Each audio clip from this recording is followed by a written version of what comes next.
Olá, meus amigos, um dia de muita paz para todos nós. Hoje, exatamente 23 de maio de 2022, estamos nós reunidos para estudarmos a obra Revista Espírita. Nós estamos no mês de junho do ano de 1860. O trabalho será conduzido pelas nossas amigas Aramita, Carla e o nosso amigo Alan, também ajudando na leitura. E assim elevando o nosso pensamento a Deus nosso Pai, a Jesus, o nosso Mestre, aos amigos espirituais aqui presentes, solicitando a permissão e o amparo para mais um estudo à luz dessa doutrina bendita. Graça te damos, Senhor.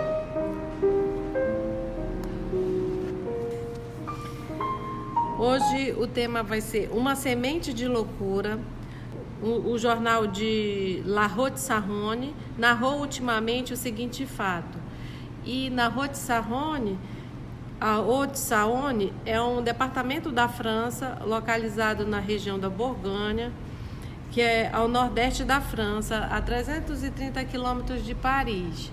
Só estamos fazendo essa referência à localidade para mostrar que ele recebia jornais também ali de toda a região da França. Uma cidade pequena.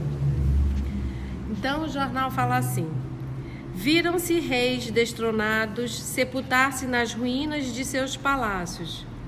Vêem-se infelizes jogadores renunciarem à vida após a perda da fortuna. Mas um proprietário que se suicida para não sobreviver à expropriação de um pedaço de terra é o que talvez jamais se tenha visto antes do caso que relatamos. Então, reis se caírem em ruínas, jogadores infelizes se matarem, mas um proprietário, vamos ver. Que vai perder a terra, né? Um proprietário de Saint-Loup foi advertido de que uma de suas quintas, um sítio, seria expropriada no dia 14 de maio pela Companhia de Estradas de Ferro do Leste. A informação o afetou vivamente. Não podendo suportar a separação de suas terras, deu sinais de alienação mental. No dia 2 de maio, saiu de sua casa às 3 horas da manhã e afogou-se no rio de Cambeauté. Expropriar é desapropriar para construir alguma coisa. Todo Estado tem o direito a fazer isso. Ele pode, se for precisar, passar uma estrada, alguma coisa. No caso desse senhor, era a estrada de ferro. Comenta Kardec. Realmente, é difícil suicidar-se por um motivo tão fútil. E um ato tão desarrazoado não pode ser explicado senão por um transtorno cerebral. Mas o que teria produzido esse transtorno? Indubitavelmente, não foi a crença nos espíritos. O fato da desapropriação do terreno. Mas então por que não se tornam loucos todos aqueles cujas terras são desapropriadas? Dirão que é porque nem todos têm o cérebro tão fraco. Então admitis uma predisposição natural à loucura, e não poderia ser de outra forma, já que a mesma causa nem sempre produz o mesmo efeito.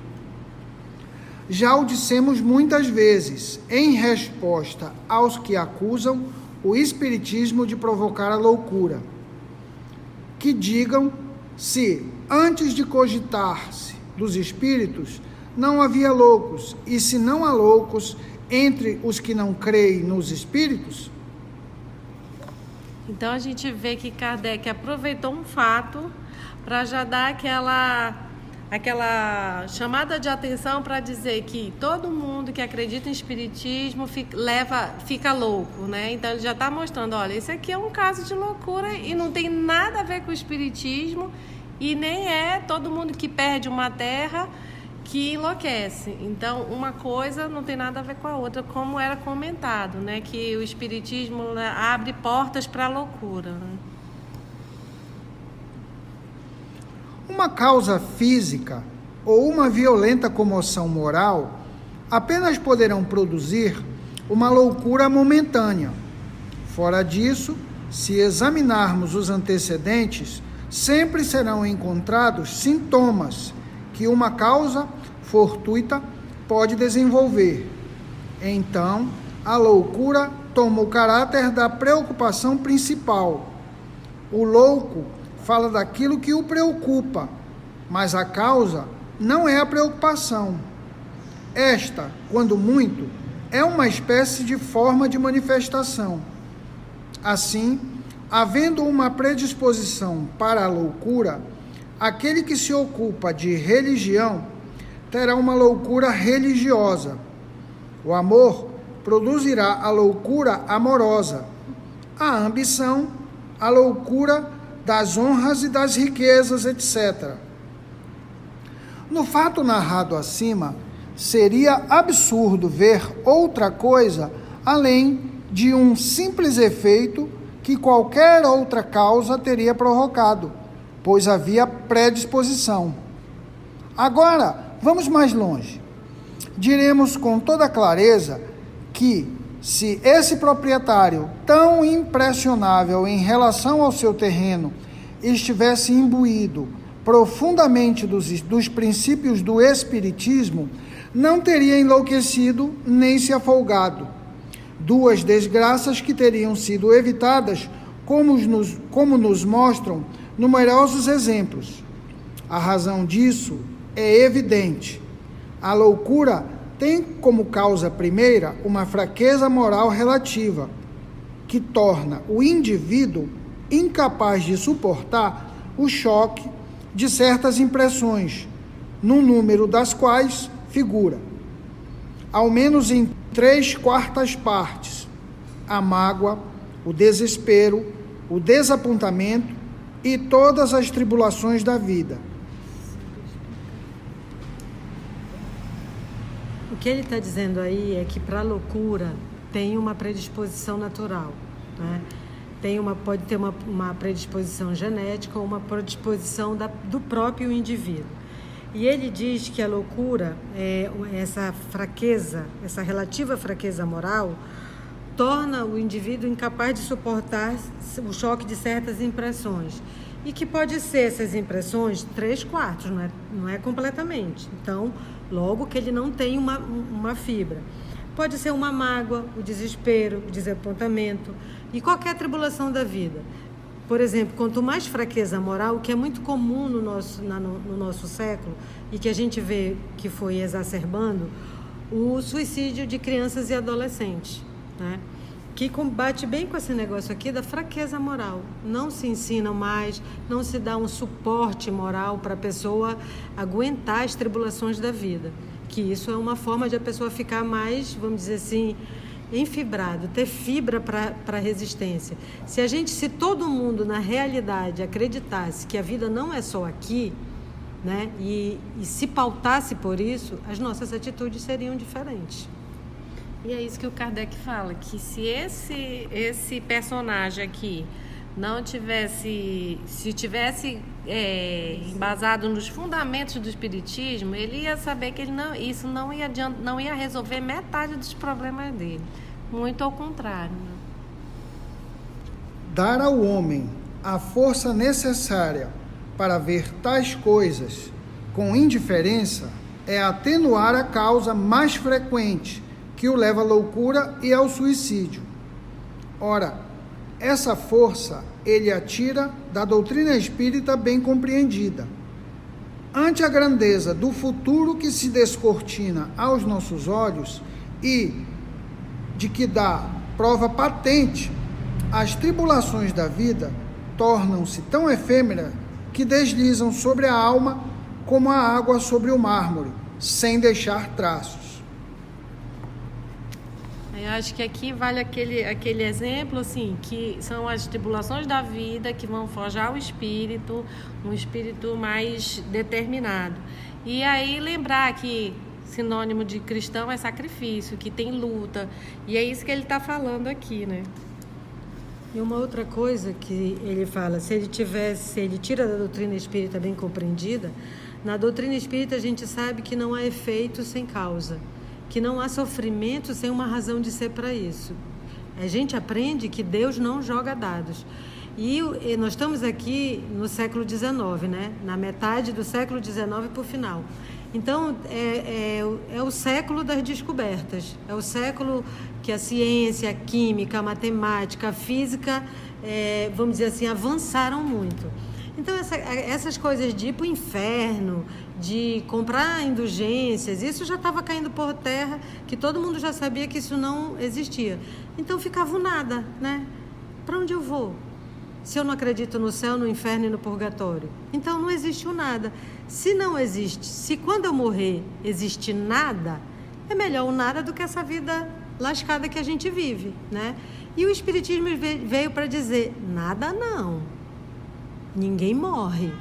E esse corpo é só uma veste que você larga e vai pegar outra. Mas conforme você trata essa veste, como diz a tia, né? Todos esses seres que tu tem que educar também, né? Que vivem contigo, as tuas células que moram contigo, isso é uma grande responsabilidade. Muda completamente a visão. O verdadeiro espírita não se liga à matéria, senão o estritamente indispensável para as necessidades da vida. Mas se algo lhe falta, conforma-se, porque sabe que está aqui de passagem e que uma sorte muito melhor o aguarda. Também não se aflige por encontrar acidentalmente uma pedra em seu caminho. Se o nosso homem estivesse imbuído dessas ideias, em que se teriam tornado aquelas terras aos seus olhos? A contrariedade que sofreu teria sido insignificante ou nula, e uma desgraça imaginária não o teria conduzido a uma desgraça real. Em resumo, um dos efeitos, e podemos dizer um dos benefícios do Espiritismo, é o de dar à alma a força que lhe falta em muitas circunstâncias, e é nisto que ele pode reduzir as causas da loucura e do suicídio. Como se vê, os fatos mais simples podem ser uma fonte de ensinamentos para quem quer refletir. É mostrando as aplicações do Espiritismo nos casos mais vulgares que se fará compreender toda a sua sublimidade. Não está aí a verdadeira filosofia? Quando ele pergunta aqui, né, em que se teriam tornado aquelas terras seus olhos? Ele teria aprendido que ele é só o mordomo, e que o mordomo não é o dono das terras. O verdadeiro dono é Deus. E ele poderia dizer e compreender o que disse Jó, né? Deus deu, Deus tirou. Louvado seja seu santo nome. Então, isso é um aprendizado que a gente que essa doutrina dá pra gente, de aprender a encarar as vicissitudes da vida. Quer falar, tia? Texto maravilhoso, né, meninas? Um espetáculo. Porque aqui o professor Allan Kardec tem 2 pontos assim que é de fundamental importância. É como dissesse assim, eu vou mostrar para vocês espíritas qual é o propósito dessa doutrina. Qual é o propósito? Libertar a consciência. Você vê que a criatura perdeu um terreno, um sítio. E entre perder o sítio e a própria vida, ele optou em dar a vida, mas não quer ficar sem um sítio. Você tem noção do que é isso? Eu prefiro morrer a ter que perder meu sítio, porque uma vez morrendo eu não vou sentir a dor de perder esse sítio. Então essa pessoa idolatrava o quê? As coisas. As coisas.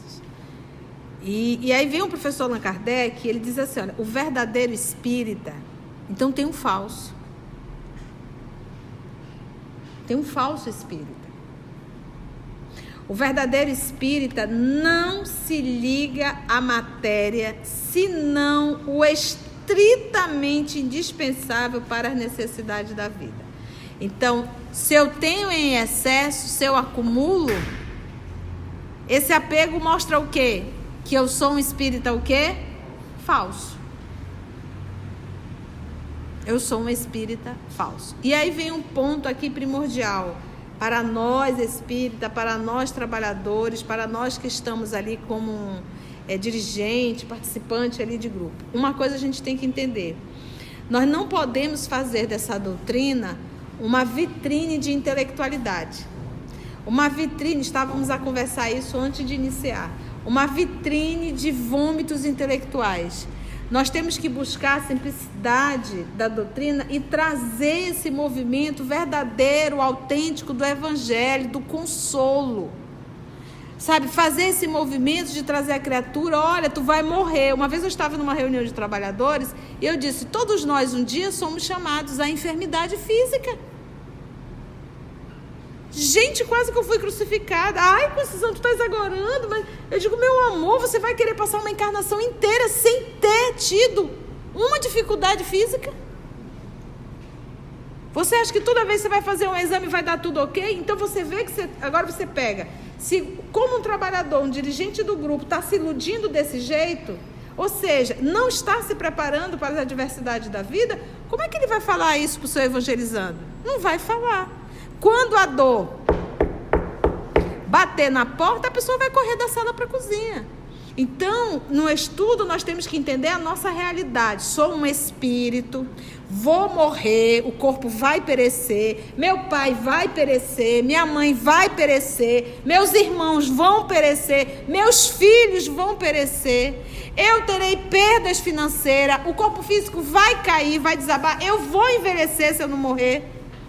Vai ter momento que eu vou ganhar, vai ter momento que eu vou perder. Porque o que são as diversidades da vida, se não isso? Vou ser traída. Porque se nós unirmos assim, qual é a tua dor? A minha dor é essa. Qual é a tua dor? A minha dor é... Daqui vai chegar um momento, num grupo de 50, que você vai ver que várias vezes a dor repetiu em cada um. Por quê? Porque como nós somos espíritos no mesmo grau de evolução, nós passamos pelas mesmas provas. Então, um dos nossos movimentos é não se ilude.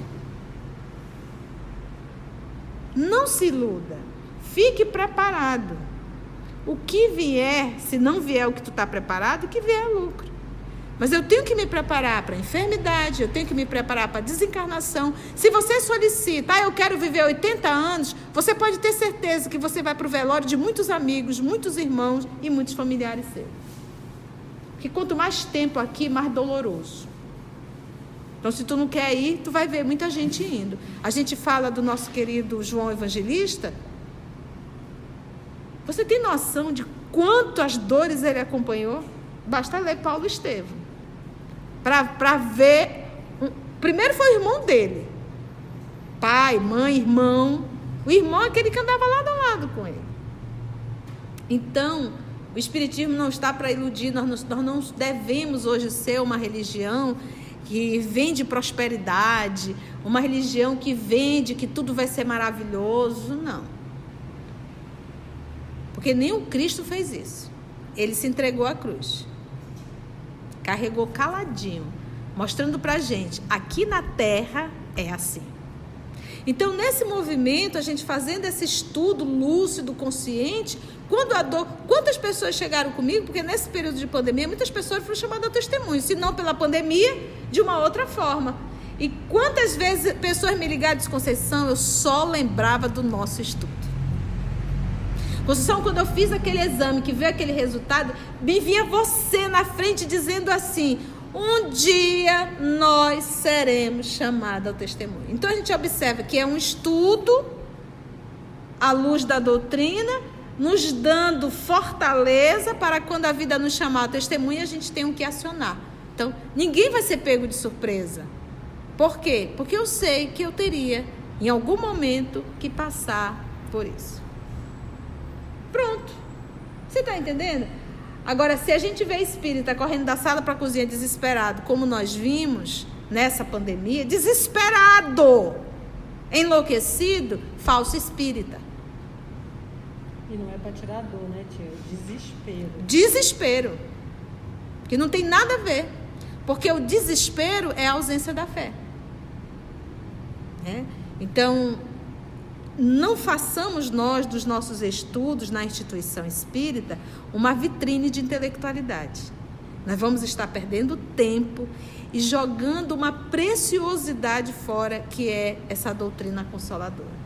Que possamos verdadeiramente pegar o livro, ler e comentar detalhadamente, de uma forma amazonense, no ticadinho do jaraqui, o que está ali dentro. Tá? Não vomita intelectualidade, porque aí você vai estar perdendo o teu tempo e vai estar tirando o tempo daquelas pessoas. E o propósito da doutrina é o quê? Ela é o consolador prometido. Então aqui Kardec diz, olha, se esse homem fosse espírita, ele não teria cometido suicídio.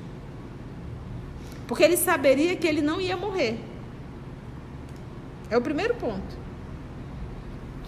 Há muitos anos atrás eu fiz um diálogo com uma moça que durante muito tempo ela foi tratada na instituição espírita como um processo obsessivo.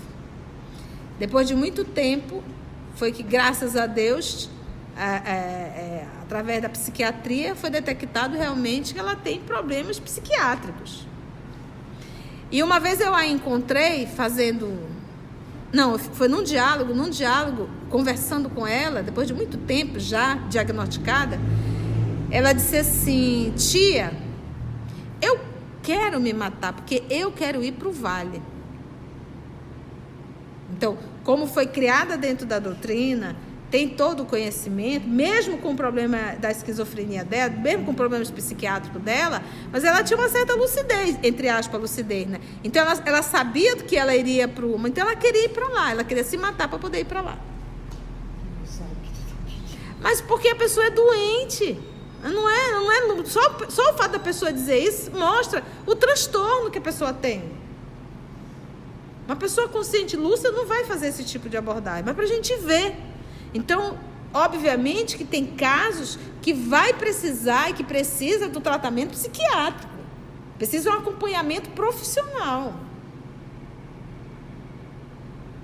Mas a grande massa que somos nós, precisamos de consolo, fé raciocinada e se preparar, porque todos nós seremos chamados ao testemunho. Se eu estou num corpo físico, é o nosso estudo de ontem. Vai chegar uma hora que um parente nosso vai ter que internar, a gente vai para o hospital. Vai acompanhar. Ou a gente acha que a gente nunca vai viver isso? Né, Augusto? Augusto está vivendo isso, né? Todos nós. A Naí viveu isso. A nossa Mise está vendo isso também agora. As meninas aqui já viveram. Eu já vivi e vivo aqui e acolá. Então é isso que a gente tem que entender. Para não se iludir. E aí quando chegar, a gente canta, pode vir quente que eu estou fervendo, né? Eu já estou preparada, eu vou lá viver. Não vai ser fácil, mas eu tenho um consolo muito grande. Esse é o propósito da doutrina. Lembrando, como tu dizes, aqui não é nossa casa, é a escola. É a escola. E não adianta vir para a escola sem que ter lição, não passa de ano. E isso não quer dizer que às vezes as pessoas dizem, mas tu não é espírita. Espírita não chora, espírita... A gente sente dor, só que sem revolta, sem desespero e com consolo. Essa é a diferença. Claro que dói ver um ente querido da gente, dói, mas só que existe um consolo.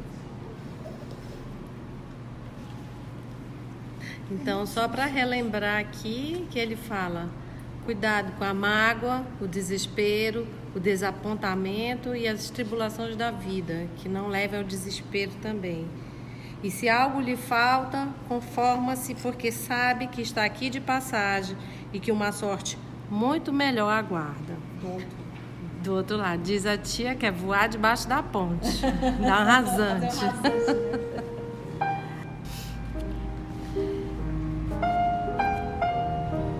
E agradecemos nosso Senhor Jesus pela sua oportunidade de estudo, de trabalho e aprendizado. Muito obrigado e até o nosso próximo encontro, se Deus assim permitir.